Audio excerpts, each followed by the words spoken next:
Hello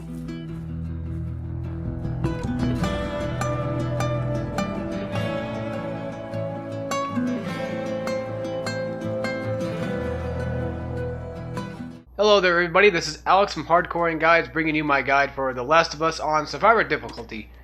And today we're doing Chapter 11, which is entitled The Firefly Lab. This is the second to last chapter of the game, and presumably the hardest, but nothing too hard for us to get past. So anyway, as you notice, there's these two enemies that walk down this hallway, and one of them will actually appear in that window that I jumped out of, so make sure you wait for him to stop looking to that window and move on. There will also be another guy, as you can see, on the very far end of like another hallway who's also looking. Wait for him to kind of look away too and then get these two down. Try not to get the one behind this guy too early because you might get caught. And I'm just going to say right now, it took me multiple recordings just to try to get this chapter to work. And then I finally had that 1 inch of, well, not really luck, but I used stealth. I figured it out. I used stealth and I figured out the pattern of these enemies. Okay, so when you take out those two guys, this guy starts to walk your way. There's nobody behind me right now. He's not going to check. This guy's going to go check on his friends. And when he goes to check on his friends, you hide in that little compartment there, and then you just, jump out the window and take this guy out. And also, you get to pick up our new weapon, which is the assault rifle. It's unupgradable because it's already OP as is, and the game developers decided not to make it to where you could upgrade weapons, because that would just be unfair, upgrading an assault rifle that's already basically powerful enough. There's going to be another guy coming down that same hallway, jump in this little room right here, and just wait for him to go past the window, and once you get the chance, jump out and do a stealth kill on him. That's 4 guys down. That's 4 guys down. There's a whole lot of these assholes in this area. I think I might have forgotten the pills, but there's pills in the room to, hold on, I'll show you. To the very, if you look behind us, okay, like that, to the right of me, not in this room, but the room behind me, there should be some pills in that room too, or supplies, I think so. There's definitely pills in this room too. Thing is, I got 95 pills out of this entire run, and didn't have 5 more pills to upgrade, like, my maximum health. So the whole time I've been trying to upgrade my maximum health, I never got a chance to do it. I didn't have enough pills. So I like to peer out this little door, just be on the safe side, and then I like to move my way over into this little compartment area too. That way I can kind of figure out where these guys, because there's 2 guys that are gonna walk past this window, I think. Yeah, they're gonna walk past here, and there's actually 2 guys that are back to back outside the window. There's some binding on a table over there, and we're gonna wait for this guy to go past, and we're gonna wait for this guy to go past. Now you noticed I have a brick, but I didn't use it because I saw these 2 going together. They're grouping up. Now, if you get spotted, go ahead and start shooting these guys down, but stealth is definitely your friend. Oh my goodness. The reason why I kept restarting this whole chapter is because of there's a checkpoint that really, really bugged me, where it was more lenient than anything, really. And, what it would do is it would spawn me in front of these 2 guys. And I would take these 2 guys out instead of just, having to go through the whole stealth pattern and just take those guys out that way. Which kind of irritated me. Maybe it made it a little bit harder to edit and stuff. I just didn't know where I would take off from. Okay, so now we're going to grab this binding here. And as you can see, there's a flashlight poking in the distance. I did throw a brick, but these 2 guys do not move. I want to give a warning right now. These 2 guys do not move. No matter what you do to them. They're like those British soldiers. They just don't move no matter what you do to them. Unless it's like on Austin Powers when he kisses one of them, then he looks over to him and smiles. That was hilarious. But no, for real, these guys are not going to move at all. And honestly, I got away from these guys just by taking off and not just killing. I didn't kill him, I just left him alone and left. So he's starting to peer down this way. You can shoot him and kill him that way. You can shoot these guys or do whatever you want to them or do stealth. For me, I decided just to take off. So that was the first guy, and you can see there's a flashlight coming out from that window. Just pay a lot of attention to where the flashlights are, because even though the enemies do have flashlights on, they can still technically see you with their peripherals. And the flashlights do help to kind of figure out where they are kind of looking towards. Even though it's not 100% accurate, but they are looking towards that direction. So I had enough just for a shiv, thank goodness. I got some blade. And I don't think there's any more supplies, because I was getting caught, and I just took off running, and I said, okay, I'm just out of here. These guys are not going to follow me. I think they actually do move when they catch you, but other than that, I just didn't feel like there's any advantage to taking these two out. There's really just no point. Because they look the same, they look in the same direction every single time. And so, you can hear the noise going off right now, and I actually had a flashlight shine on me. They almost got me, too. And so now I'm going to start taking off, I'm going to start to take off running, and there's going to be 3 enemies running down this hallway. Just sit down and wait. Just let these guys pass. Don't engage them, unless you want, you know, bullets or whatever you want to get out of it. Wait for them to go by, and then you can take off running one more time. Now, this is kind of like a, not like a jump scare, but it's actually something kind of got me for a second. Like, it didn't make me scared. It was just like, oh shit, somebody's there. This guy will actually break open the door, and if you hide behind this couch, you can throw a bottle and distract him. He's actually, there's only just one guy. You can just break a bottle on his head, kill him, do whatever you want to him. You can shoot him. It doesn't matter. You can stealth him. Whatever favors you at that point, go ahead and do it. Because there's only one enemy.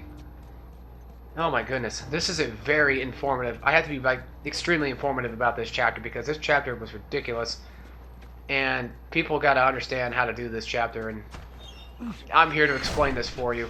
It's a short chapter again, but it's definitely one of those chapters where it's like, oh my goodness, will I ever get out of this alive? There's just a ton of these armored enemies with assault rifles and stuff all around, and stealth is just definitely your friend. So I ran upstairs to go check if that was where I was supposed to go. I was. I went all the way back downstairs to check if there was any supplies. There was none. And so then I decided to go ahead and run right back upstairs to go through the main way that I was supposed to take. Oh my goodness. I should have fast forwarded this, but I decided not to. And there we go. Yeah, I can't talk about anything else besides what's going on right now, because if I do, then things are going to just... bad things are going to happen, I'm sure. Well, I guess I can talk about one thing. I want to go back and get Enslaved again. I miss that game. I don't know why I got rid of it. I'm a retard. I bought it for like 20 bucks at Walmart a long time ago, and then that was when I was on my old PS3.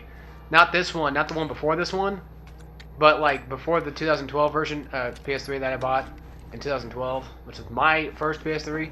But like back in like 11 or 10 or something like that, 2010, 11, I had Enslaved, and that was an awesome game, awesome beat 'em up game. I'd love to do that on my channel for you guys. That would just be amazing. I think it had a hard mode. I think so. If not, a Let's Play of it would be definitely fun. It's basically Uncharted meets kind of like just any other brawl. It's just a brawler version of Uncharted. That's kind of how it is. That's kind of mean to say it is just like Uncharted, because it's not. It's definitely original, but it's short. That's another problem. It has no final boss either. It's just extremely short, and it cuts off in a very bad ending, and just, I don't know. The gameplay's awesome. And I sold it because there was one specific trophy that pissed me off. I wouldn't get it.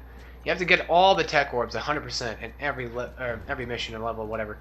To get those, you have to defeat enemies. You have to pick them up like, you know, precursor orbs, like in Jack. Yeah, you have to do that. And sometimes, oh yeah. So I came in this room, and I was looking at the sign, and it said like it looked like it said "Run You."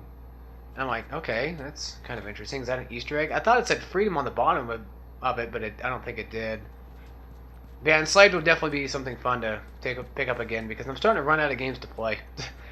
I'm starting to catch up in myself, or I'm starting to catch up in beating these games, which is good, but, you know, I still kind of want games to beat on hard, and I'm starting to beat those on hard now. And I recently beat Bioshock Infinite on 1999 mode, and just today, got the Platinum Trophy.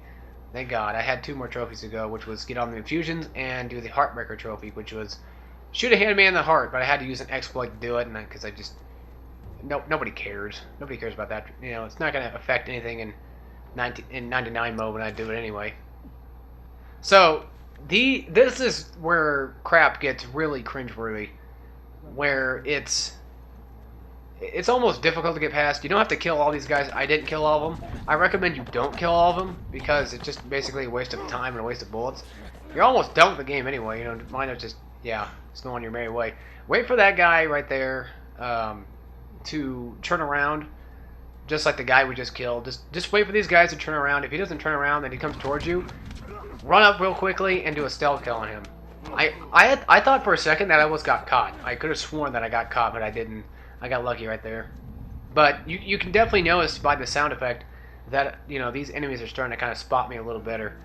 And it's getting really irritating too, that they just know where I'm at. Piss me off.